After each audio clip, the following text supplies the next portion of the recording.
I was going to trade this Ford from Carvana for a brand new car. Here's how. I've been wanting to get a second car because I feel like way after I leave a party.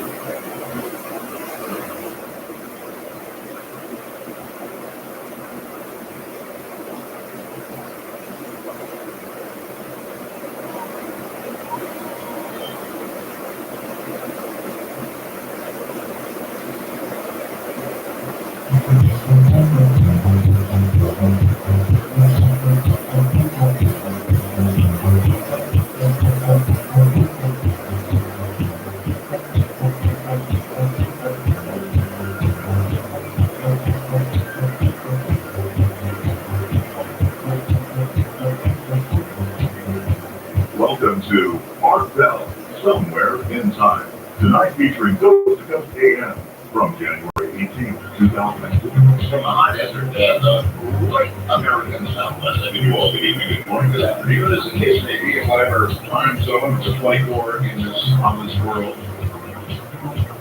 In this world, folks, they go straight through, right? In a way. Yeah, maybe not. I'm Art Bell anyway, and this is Coast to Coast AM. Open lines, on Saturday morning. We're going to do all kinds of things. It is going to be flat out open lines, and what I have decided to do, I'll tell you more. I'd like to welcome you to WTJS in Jackson, Tennessee, 1390 on the dial. I'd like to say hello to the general manager there, Scott Reebouts, and the ops director, Stu Smoke. Deal guys, thank you for getting us on. You're going to find out tonight how really a truly strange program this is. All right, before we get under, what I've decided to do is I took about half a dozen of these suggestions that you all have peppered me with about what we do tonight in terms of unusual lines, and I've decided actually to, with experience here, after having done this for a few weeks, I now know if you get off on a topic, there's no point in restricting it to one line. So anybody, anywhere, on any line, can respond to any one of these topics or questions.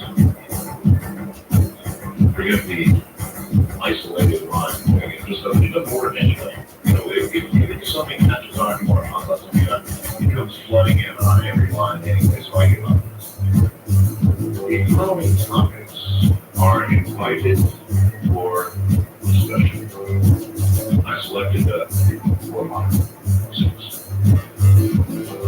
Any and all interdimensional beings. Main point tonight, that is to say, if you claim you are, and this person does claim they are, an interdimensional being. And I should have done this before. I should have thought of this before with all of the discussion we've had of different dimensions and these portals that actually have been seen by us mainstream scientists to open. They can't prove it. We've seen things crawl through whatever the hell opens up. So it makes sense, yes, to be out there who claims to be an interdimensional being is welcome. Here's one from Darren who suggests we open a line for vanishings. And this is the idea of vanishings. There have been so many vanishings over the years. People who have simply disappeared. No report of death, they just, it's like they are plucked out of life. Whatever they may have been doing at the time, many with absolutely no motive for disappearing. I mean, some people, of course, might run away, right? But in other cases, it really does seem as though somebody right in the middle of their life is just plucked and never seen again. Now, Stephanie suggests, following last night's show, and I concur with this would be fun. Anybody out there who has a pet which can talk, I want to hear it. If you have a dog that can say, Mama, or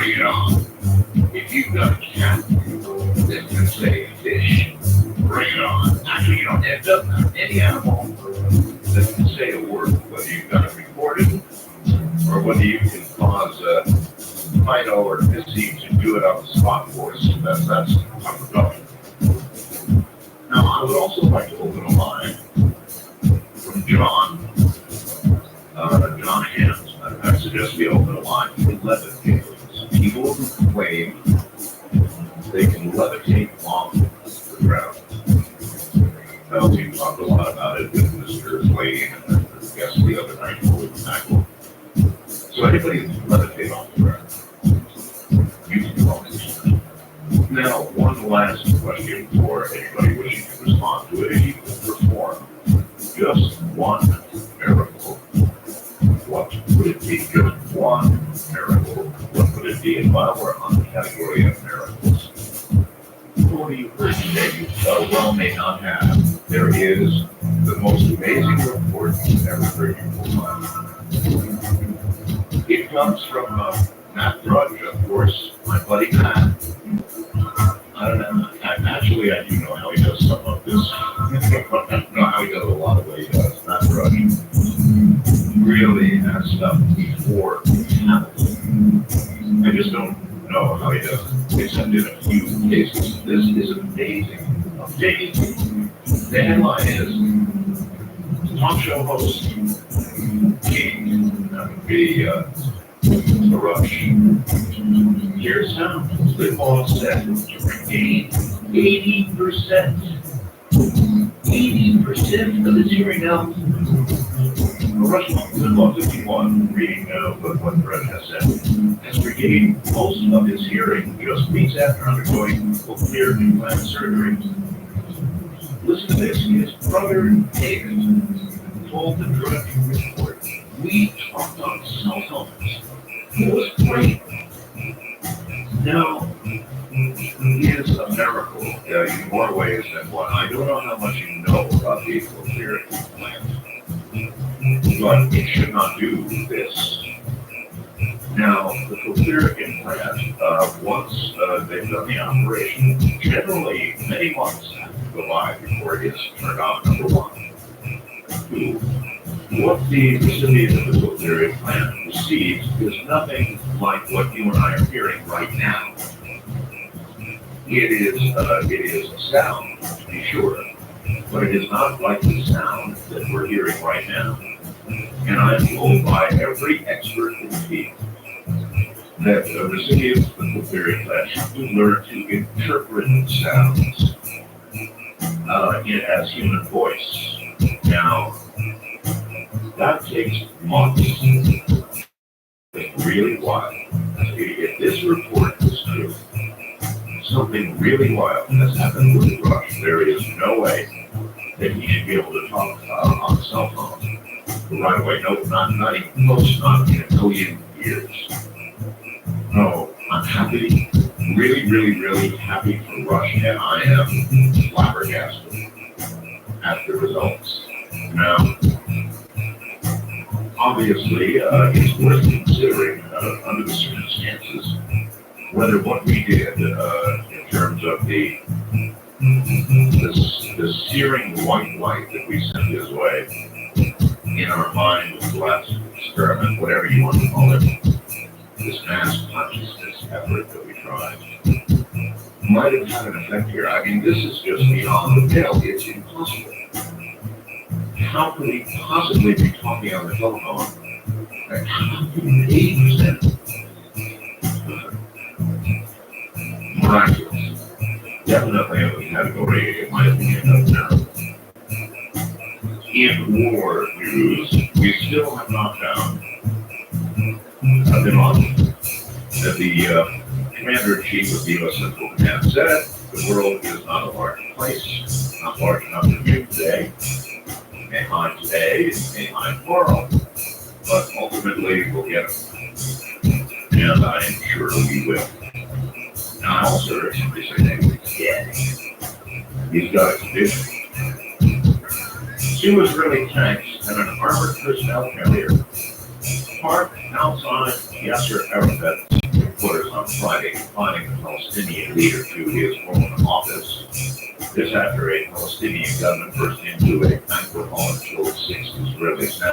Now, when two tanks and an armored personnel carrier virtually come and park in front of your house, that is a strong message. I mean, if you came home and you found 2 tanks, their barrel looking right at your living room, and an armored personnel carrier all parked in front of your house, you would definitely get a message.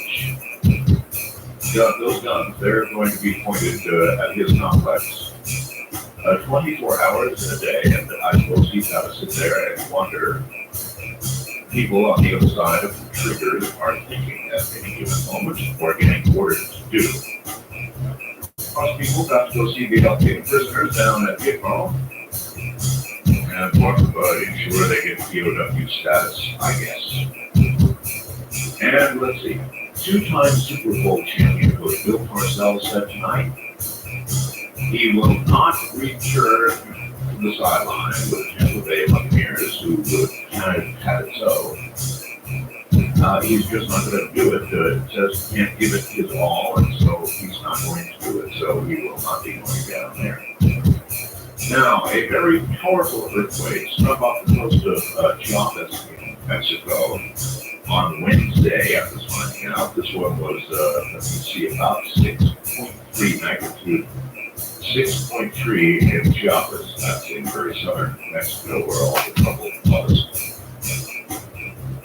Again, I want to remind you that we are now nearing the window for my radar earthquake detector guy's earthquake.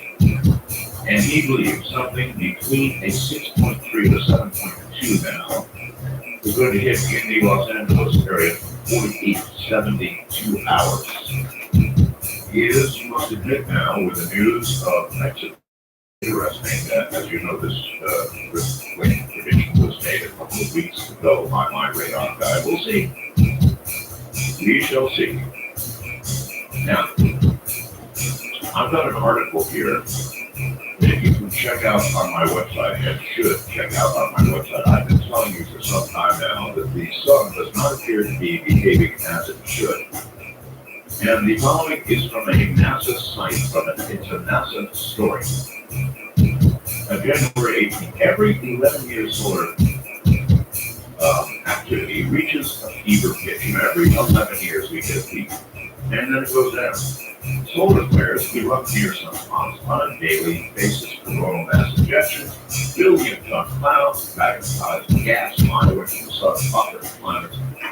Even the sun's awesome magnetic field, as large as the solar system itself, begins to grow unstable and flips. It's a turbulent time called solar max. Now, the most recent and ongoing solar max crested in mid-2000. I've been telling you this for a long time. Spot counts were higher than they've been in 10 years. Solar activity indeed intense. One remarkable eruption on July 14th, called the so-called Steel Day event, sparked brilliant auroras as far south as Texas. These all near the desert. Electrical brownouts and temporarily disabled some satellites. Well, after that, sunspot counts slowly declined, and the sun was relatively quiet for a month-long stretch of solar max was subsiding as things should be. But now, as 2002 unfolds, it's back. The sun is again peppered with spots. Eruptions are frequent, according to David Hathaway, a solar physicist at the NASA Marshall Space Flight Center. The current solar cycle appears, he says, to be double peaked. And guess what? The second peak has arrived. So if you want to read this entire article, it's on my website right now at artbell.com. I think the sun affects just about everything that happens in one way or another, and I think that's probably a pretty good conclusion to have. And so they are admitting we have this weird double peak. It should have been over in 2000, but here it is again in 2002, coming back like El Nino at that time. Here's a kind of a Upsetting stories. Maybe I'll pull the upsetting story for after the break.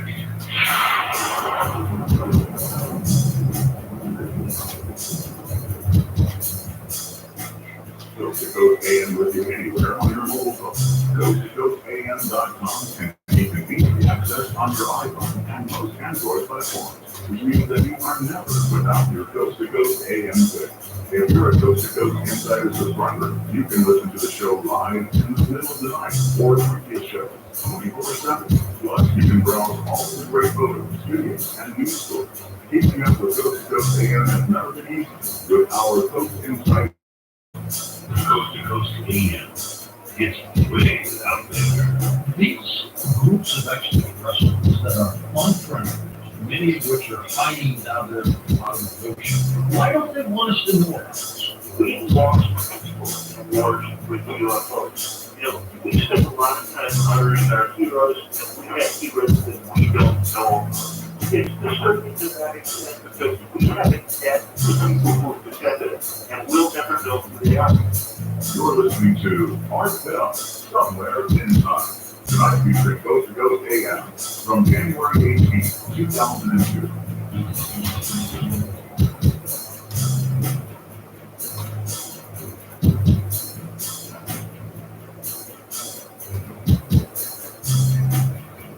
The following story from Dover, Delaware.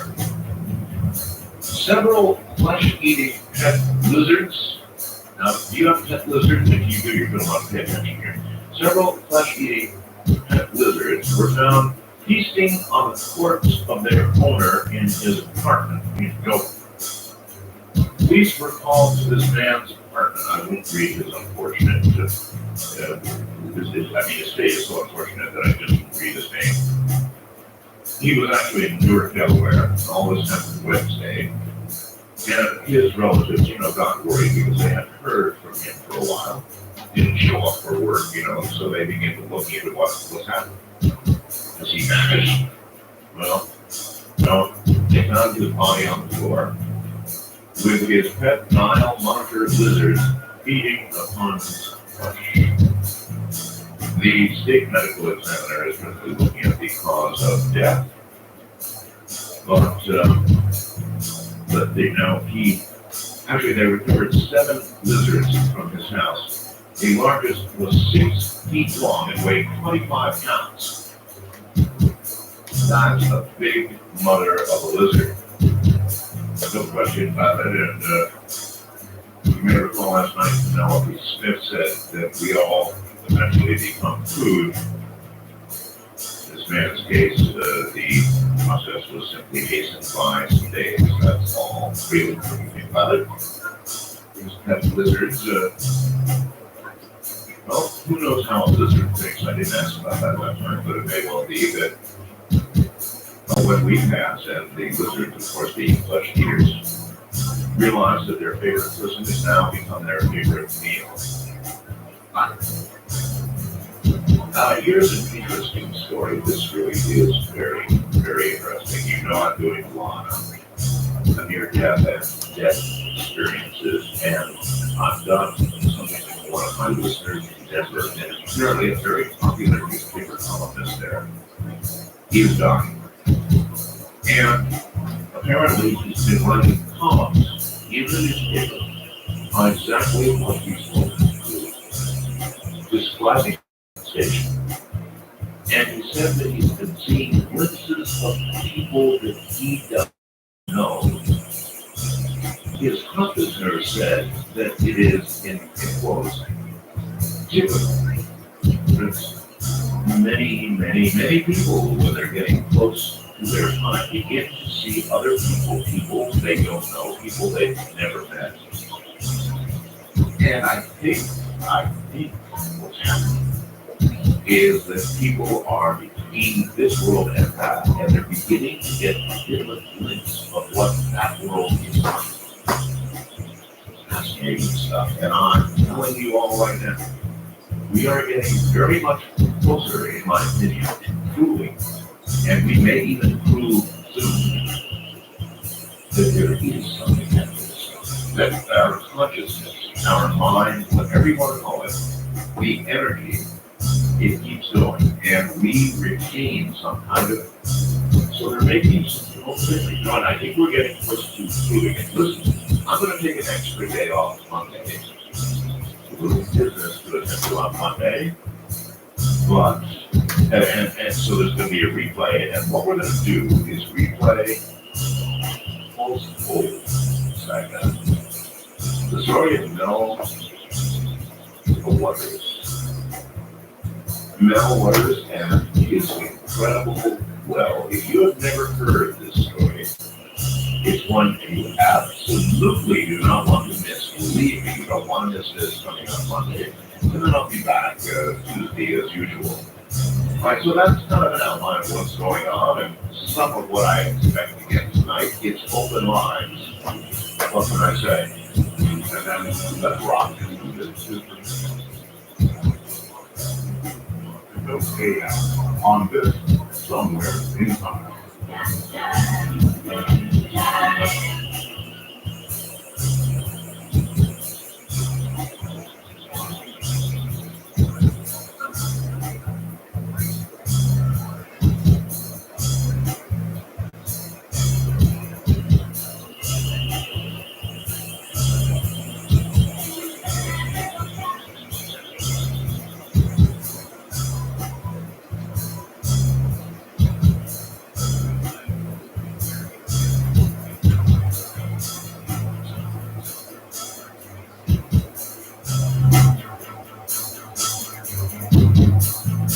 Looking for the truth? You'll find it on Coast to Coast AM. let's talk a little bit about the shadow government. Do you believe it's there? Yeah, we've heard that term, for so many years, and I thought it was this group in the Netherlands that sit behind smoke windows and make decisions like, giant players of chess. But it isn't. We don't have a government anymore. What we have is a loose coalition of bureaucracy, but we have no representation in that government. So when I look at the Constitution, I see it as a really inspired and eternal document that has been sidestepped in almost every legal way possible. So the process itself has been intentionally manipulated to facilitate a certain style of government. And it's taken a while to set up, but I think it's set up now, and it's working just the way they like it. We need a systemic change in order to let the Republic be representative of the people again. Here's Stacey Cohen with the Daily Consumer on XM Satellite Radio. Well, the Fed would love to see a little more privacy online. The Federal Trade Commission said online data brokers should have to show consumers the information they collected about them. You can hold your breath and wait for this to happen, but it's not something we recommend. Should you have to turn over your Facebook password as part of a job interview? 2 U.S. senators don't think so, and they're demanding a Justice Department investigation into what seems to be a common practice these days. What's the worst thing you can do if you were at risk for a heart ailment? Well, there's a new study that says it may be to eat high-fat food.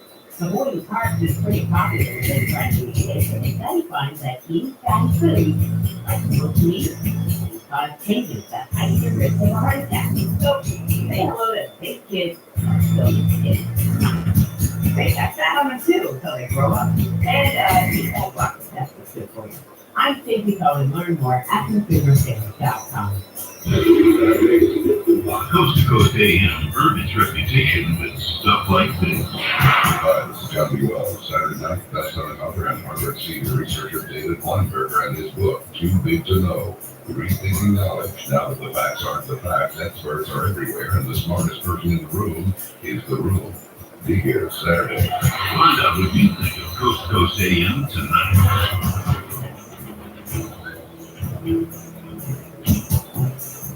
Get a new view of the world with Coast to Coast AM.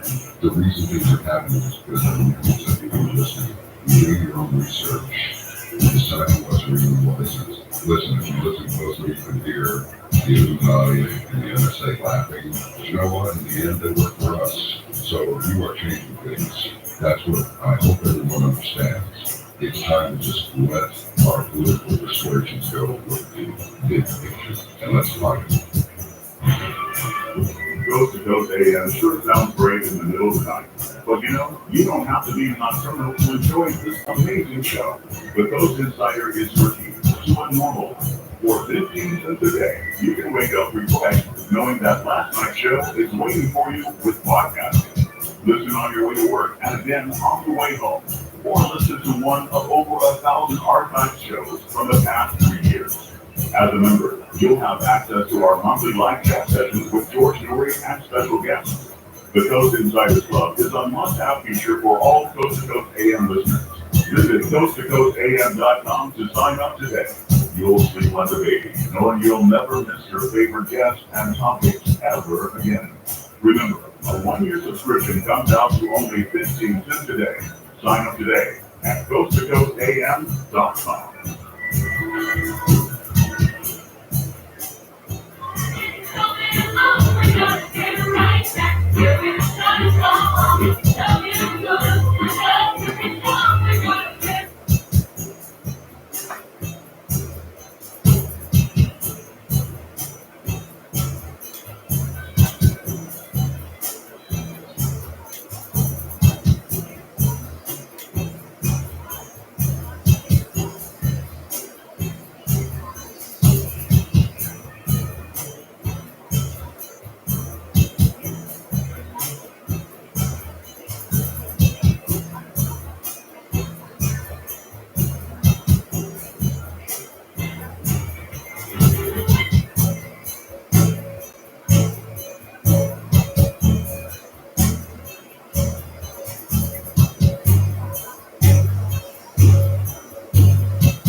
January 18th, 2002. Hey, incidentally, if you check out my webcam photo, I have my favorite little FBI t-shirt on. It says FBI Sniper Unit, and you can see that on the webcam photo, but you can never read what's below it. And my wife points out I should pass that on. It says FBI Sniper Unit, big letters, and down below, lower letters, you can't see on the webcam, it says, you can run, but why die tired?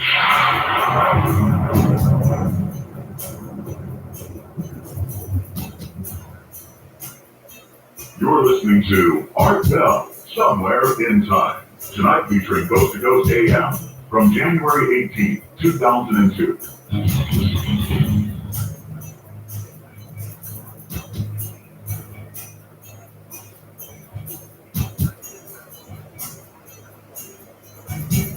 All right, well, I'm going to be looking for interdimensional beings tonight. I'm going to be looking for your talking tonight. I'm going to be looking for levitators, or people who claim they can levitate and are willing to explain how they do it. And I am going to be offering you, and vanishings, who are looking for any stories of plucked from life vanishings. And then, of course, if you could perform one miracle, what would it be? Other than that, open lines, any of those lines are free for any of those responses. That's so easy. Wildfire line, you're on the air. Hello. Yes, sir. This is Dean calling from Tampa, Florida. Hello, Dean. How are you tonight? I'm Spitty. Excellent. You mentioned a miracle. That's a tough one. So if you had, one miracle, only one, now you could make it for yourself, you could make it for the world. Well, it's a miracle. It could be anything. Yes, sir. What would you do for it? Well, sir, it's just much like a wish. It's hard to decide, but I would make it for the world, sir. And what that would be is almost, in a sense, it'd be a moment of clarity and almost a return to childlike innocence, because I think that's the one thing that we've lost. So much of us as adults, as we go older, we tend to lose a lot of the freedom of the mind, the ability to see more than just what's in front of us. I think it's because I can remember as a child, I remember seeing so much more. Yes. And now, as we get more older, we get more cluttered by it. I think that's truly what I would do, sir. We give everybody a moment of clarity to return back to that childlike innocence, to where we want to learn so much. Because when you look in a child's eyes, they just want to absorb everything. Everything to them is just it's just new and marvelous and wonderful in the world. Well, yeah, but see, the thing is, you've already absorbed. Oh, I know. Right? I mean, I remember that. You look at a table and, oh my gosh, what's this? Wow, first time here. You're just learning, and everything in the whole world is new, and you're learning about everything new. But now you have already absorbed. And return to that moment of clarity, but what it takes often is sometimes when you want to reach that highest amount, you might have to climb down that deepest valley and reach within yourself and look into the mind's eye and actually yourself and look up and also look at your past and look where you've been and actually maybe see where your present and future lie. I think in a sense too, that can almost open up that clarity and get in touch with your inner child. All right, good wish. Thank you very much that everybody would have that instant moment of clarity when everything was new again and everything was an adventure again. And actually, I think you can pretty much live your life that way anyway. If you strive, that's what he was saying. East of the Rockies, you're on the air, huh? Good morning, Art. Good morning, sir. It's Marcus from Kansas City area. ACMO. Yes, sir. Yes. First, I want to say congratulations On what? about Rush and Well, you know, look, he got the cochlear implant. On the one hand, it's a technical miracle, but there's something way beyond going on here. Way beyond. It's unbelievable. I think it is. I think it made right the whole thing. And it did mine too. And make you think the question of a miracle. If the only thing I'd be safe asking for would be the miracle of, no, you should talk to it. It would be healing people. That'd be the only thing I could safely ask for and be confident that it'd be okay. Sit up. So, my dog is Stogie. Stogie? Stogie? You call your dog Stogie? Yes, sir. Okay. Looks like smoke. I don't know what smoke. And what can Stogie do? Well, she gets you all kinds of tricks, but I'm gonna have her sit up. Yeah, you can get her to sit up. Well, I'm gonna say, she's gonna say hi to everybody. Really? Yeah, sit down. Sit. Now Stogie, say hi to Art. Come on, you speak to me. Say hi. Say hi. Come on. Say it. Speak. Say hi. She'll do it right now. Come on. Come on, baby. You want a treat? You want to say hi? Speak. Speak to me. Come on. Do it. She'll just do it a second ago. She'll do it right now. Well, come on, Stogie. Say hi. Say hi. Say hi. Speak. Say hi. Say hi. Say hi. Come on. Open your mouth. Say hi. You love me? You love me? You hear that? I heard that. I heard. Yeah. I don't know if I heard hi. Okay, let me try. So, say hi. Say hi. Come on, say hi. Say hi. Come on, do it. Speak to me. Say hi. Do you love me? Do you love me? Do you love me? Say hi. Speak. Say hi. Say hi. Hi. That's the question she's going to get to know. He does real well. Well, it's inevitable, you know, you put the phone there, it's like, so you say, hey, what do you think this is? I don't do this for everybody. You can, though, can't you? One more time? One more time? Once more. Speak, though. Come on, Stogie. Say it. Come on, baby. Say hi. Say hi. Say hi. Come on. Say hi. Speak it. Come on. You can do it. Say hi. Speak. Speak. Come on. Hi. Say hi. Say hi. Come on. Say hi. So we're going to give you a treat. You love me? You love me? Stogie, you love me? There you go. Oh, I'll be damned. She gets closer than that, but that's good enough tonight. I thank you so much for the opportunity. Yeah, you're very welcome. Thank you. Stogie finally coughed up something. I don't know, it wasn't exactly high, but it did sound like an attempt to make a human sound, didn't it? I wonder if Stogie gives out a good clear high at other times. That's cool. That's really neat. Now, I don't know why animals would do that, why they would actually learn a human word. But apparently they can. To hear a dog speak is pretty weird stuff. We'll see what happens another time tonight. Is over. West of the Rockies, you are on the air. Hi, Art. This is See the Other Side Tom in Mesa, Arizona. I-50 KFYI. Yes, sir. Well, a couple of comments. One, interdimensional. I think I may be, at least alternate reality-wise. You may be an interdimensional being? Yes, sir. I transitioned from where I was to this alternate reality. The high-powered car electrical system and a 3-watt motor back cell phone. Let's try that again. A car battery. A car electrical system.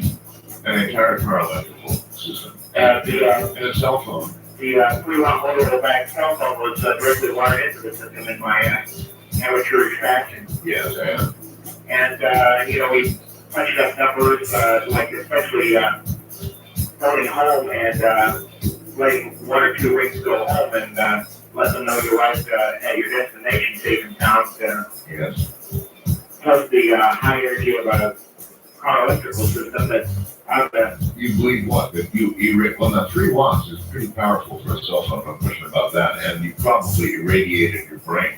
Well, alternate reality transition just takes much more of a breeze for Jimmy Stewart than for Wonderful Life. What kind of alternate reality did you step into?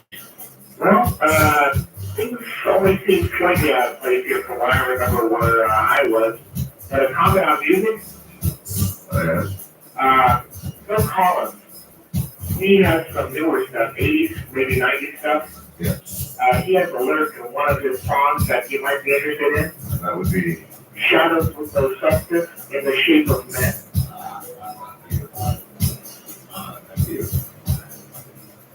shadow people, of course.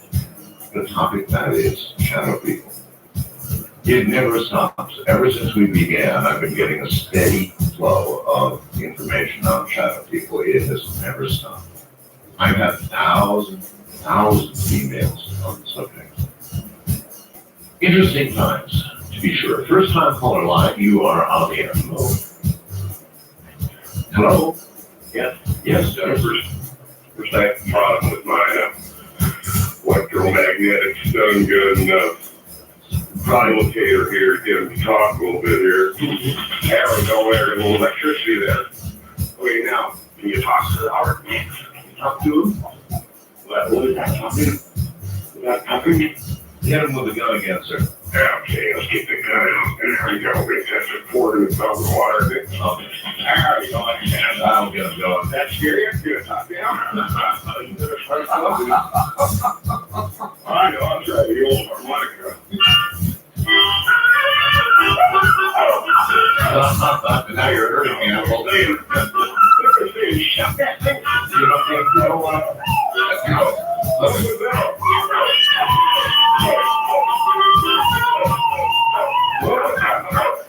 And that's it. But you know what my comment is?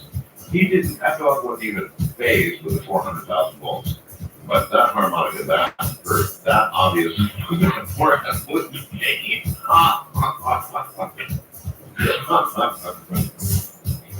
oh boy, the nighttime. Wildcard line, you are on the air. Hello. Hi. Art. Your name is Art? No, My name is Art. Yeah, that's true. My name is Art. my name is Richard. Richard, okay. Yeah, I'm a technician for National Geographic. I've been trying to get a hold of you for the last 2 days here. Are you now? What do you know? Yeah, What do you know about the city of nothing. I just came back from the Antarctic. Oh, you did? Yeah, we were doing a landmass measurement. Yes, sir. It's growing down there. The Antarctic is growing. Yeah, it grew 10 inches this year. Last year. Actually, there is a story out right now with regard to the Antarctic that it's actually getting colder in certain places. It's a very odd story that it's getting colder in certain places or parts or regions of the Antarctic. And other regions of the Antarctic are getting warmer. And of course, we all know about the giant birds counting off and all the rest of it. Things the size of Rhode Island and the danger of the mass on land. So there are some strange, but you know what it is? It's the sun. You want to read that article on the sun, go to my website and read. America.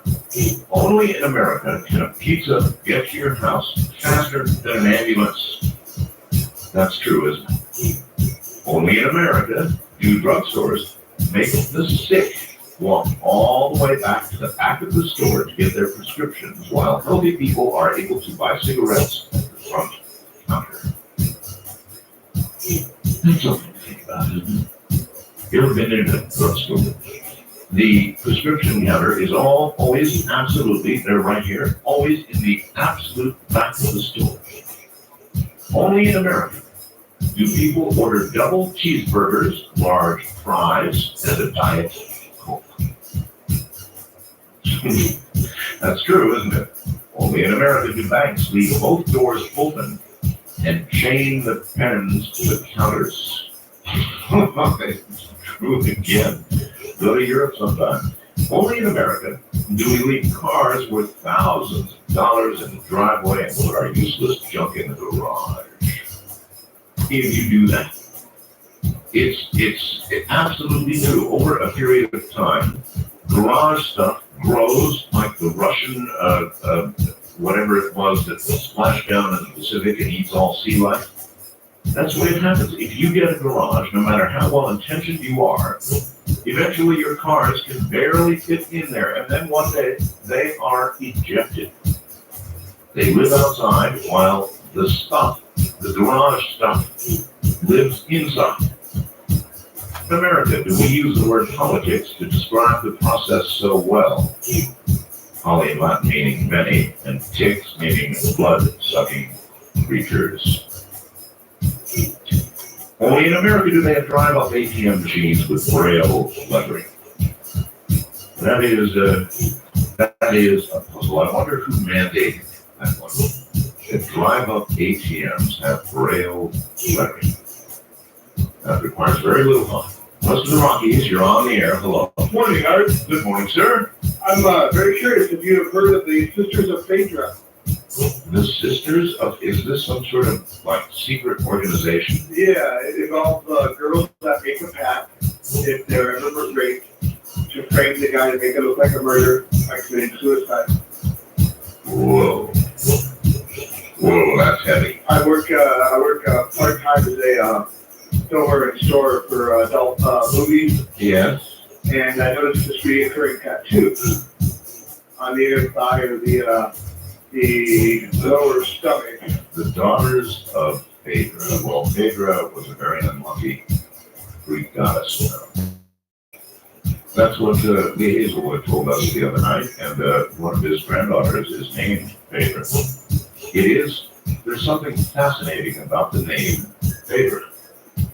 It is a really unique name, and I wonder how our stuff now is going to affect the number of people. Sure, is there any way you can find out 9 months or a year from now, after playing this bumper music and talking about the name Phaedra, is there any way 9 months from now to look at birth records across the U.S. and find out how many Phaedras there suddenly are?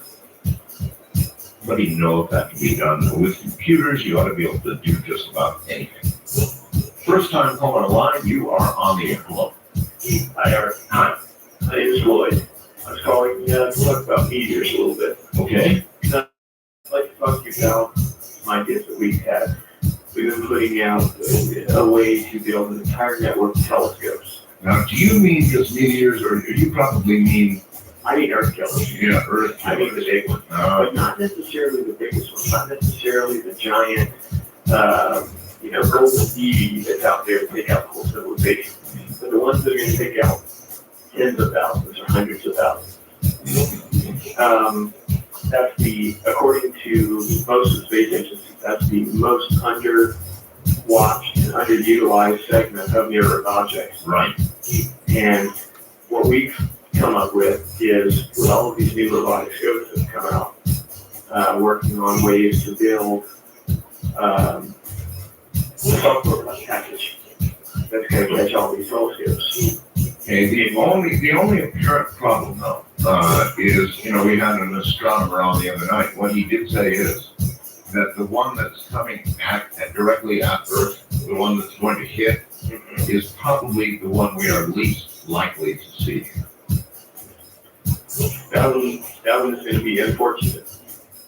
It's going to be very unfortunate. And I wonder, my thought is, can we do anything about it? Can we do anything by working, by looking, and by reaching up there? Here's what I think. I mean, they are the ones that you've got to worry about because they are the ones that are going to hit you. Yes, now cataloging orbits, that's a good idea, but they only have a certain percentage of those done. It seems to me a satellite out at a point where it would see something coming directly at Earth would be a really, really good idea. What do you think? I think it would be a wonderful idea, but also the amateur scopes as well can help a lot. I think those amateur scopes can be pointed up. It can be looking. Well, again, you're absolutely correct, but according to astronomy, as I understand it, the ones that you do manage to see, you see because of movement relative to Earth. If something is coming directly at Earth, as it was explained the other night, the object would slowly, very, very slowly, incrementally, simply get brighter. It would not show a path because there is no path relative to Earth. It's the BD you talked about. And the only way it seems to me that you can see that would be to have a reference point from Earth, which would be, putting a satellite out there, like the one that watches our sun in the appropriate position to see something that would be coming directly at Earth. Eastern Rockies, you're on the phone. How you doing, turn your radio off, please. It's off. Okay. You're talking about the thing they do in America. They sell cigarettes. Well, that's gas station. You can't smoke at gas I stations. know. I know, but that's perhaps not as stupid as requiring the sick people to go all the way to the back of a, any store to get to the pharmacy. Wow, you can buy the cigarettes right there at the counter. There's another one. Yes. Why they have life rafts on airplanes? I would run out of parachute. How about you? Well, if it came to that, me too. You bet.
up regret knowing that last night's show is waiting for you with podcasting. Listen on your way to work and again on the way home. Or listen to one of over 1,000 archive shows from the past 3 years. As a member, you'll have access to our monthly live chat sessions with George Jury and special guests. The Coast Insiders Club is a must-have feature for all Coast to Coast AM listeners. Visit coasttocoastam.com to sign up today. You'll sleep like a baby, knowing you'll never miss your favorite guest and topic ever again. Remember, a 1-year subscription comes down to only 15 cents a day. Sign up today at coasttocoastam.com. You're listening to Art Bell, Somewhere in Time. Tonight's feature of Coast to Coast AM from January 18, 2002.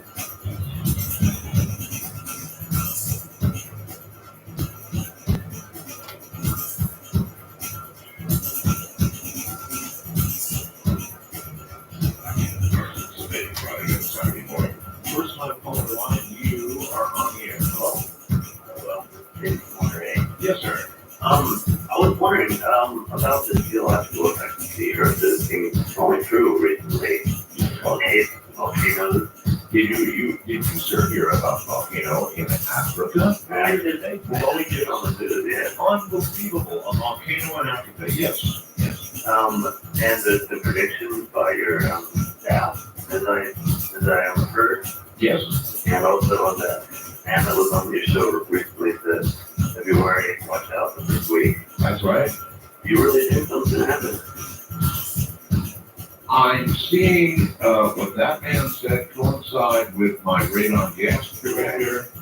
If I had to make a bet, I'd say we're staring down the barrel of a thunder from there. You know, who knows? I mean, who knows? One more question. Sure. Of all the predictions from scientists and the people claiming either the devil's going to come and take us all, or the sun's going to hit the earth and take us, Yes.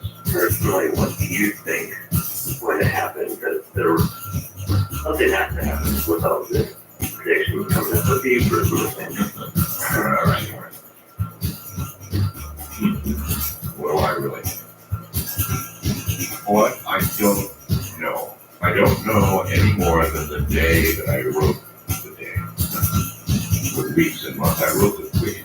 I understood when I wrote that book that things were changing, exponentially changing at a very rapid pace, and that all of this was headed somewhere. But you see, I'm a talk show host. I'm not a psychic. I am not a remote user. And I'm not a guru of any sort. I interview people of that sort. So, what do I think is going to happen? I don't know. When I wrote the book, The Quickening, I simply had a profound, clear sense that we were racing toward some event, some massive, incredible event.